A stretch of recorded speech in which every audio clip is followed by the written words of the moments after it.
आज की इस वीडियो में आप पढ़ने वाले हैं क्लास 10th एनसीईआरटी से क्वेश्चन नंबर 5 का दूसरा प्रश्न।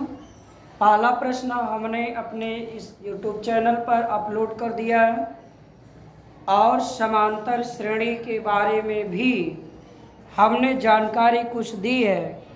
एक बार पुनः मैं थोड़ा सा इसके विषय में चर्चा कर देता हूँ, तत्पश्चात आपका ये क्वेश्चन सॉल्व करा दूंगा। बहुत ही आसान तरीके से हम लोग सॉल्व करेंगे। देखिए, सबसे पहली बात तो ये है, समांतर श्रेणी नाम से स्पष्ट है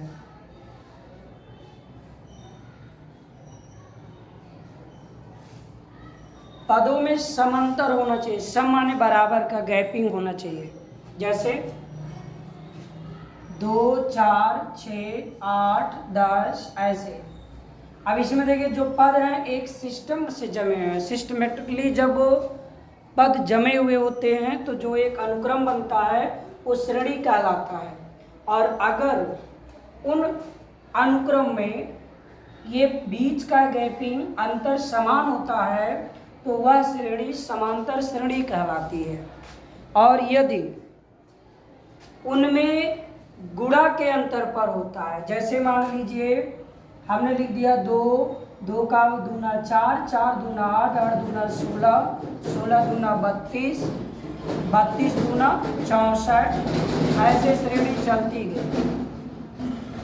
यदि इस तरह की श्रेणी है तो हम देख रहे हैं ये श्रेणी किस पैटर्न में बढ़ रही है, गुणा के पैटर्न पर।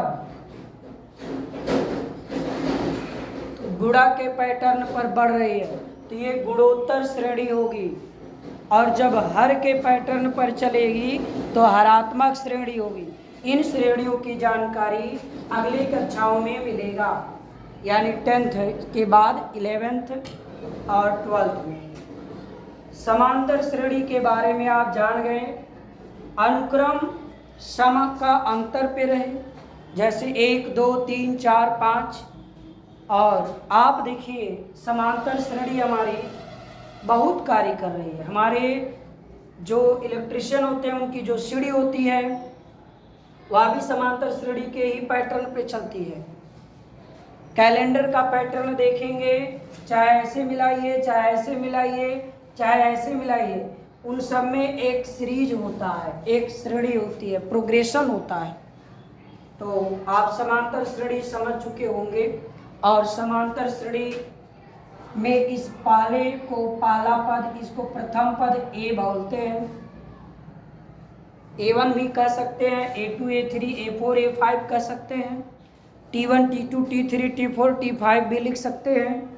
और दूसरी चीज ये है, समांतर श्रेणी में जो कॉमन डिफरेंस होता है, जैसे कॉमन डिफरेंस डी बोलते हैं, सार्वंतर को डी कहते हैं। D T2 minus T2 minus T1, या T3 माइनस T2, या T4 माइनस T3, या T5 माइनस T4, ऐसे आप सार्वंतर निकाल सकते हैं।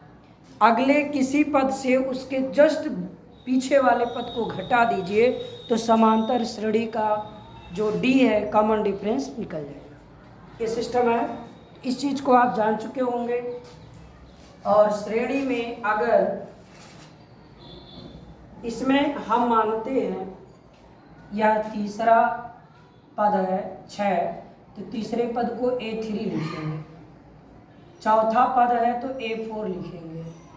तो यहाँ पर एक सूत्र होता है, अगर चौथा पद हमको निकालना है, A4 बराबर A plus n minus 1 into D. तो A4 आपको निकालना अगर है, ऐसे समझ लीजिए 8 कैसे आएगा। तो यहाँ से हम क्या करेंगे, A की वैल्यू रख देंगे, n माने 4 माइनस 1, डी माने का ये आपका कॉमन डिफरेंस 2 है। 2 प्लस 4 में से गया 3 दूनी 6, यानी 8। देखिए A4 8 आ जाएगा। ऐसे आप निकाल सकते हैं। तो इसी पैटर्न पर आपको इन दोनों सवालों को लगाना है। हमने अन्य क्वेश्चनों को सॉल्व भी किया। आइए सॉल्यूशन में हम लोग लिखेंगे श्रेणी का प्रथम पद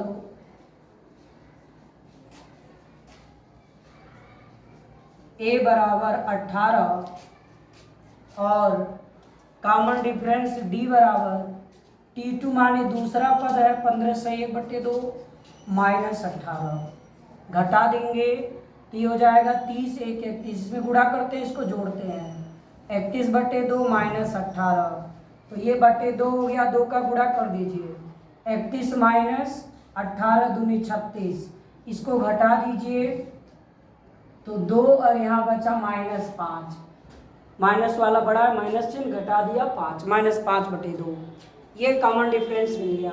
अब ये पूछा है श्रेणी में कितने पद होंगे, तो हमने मान लिया श्रेणी में n पद होंगे।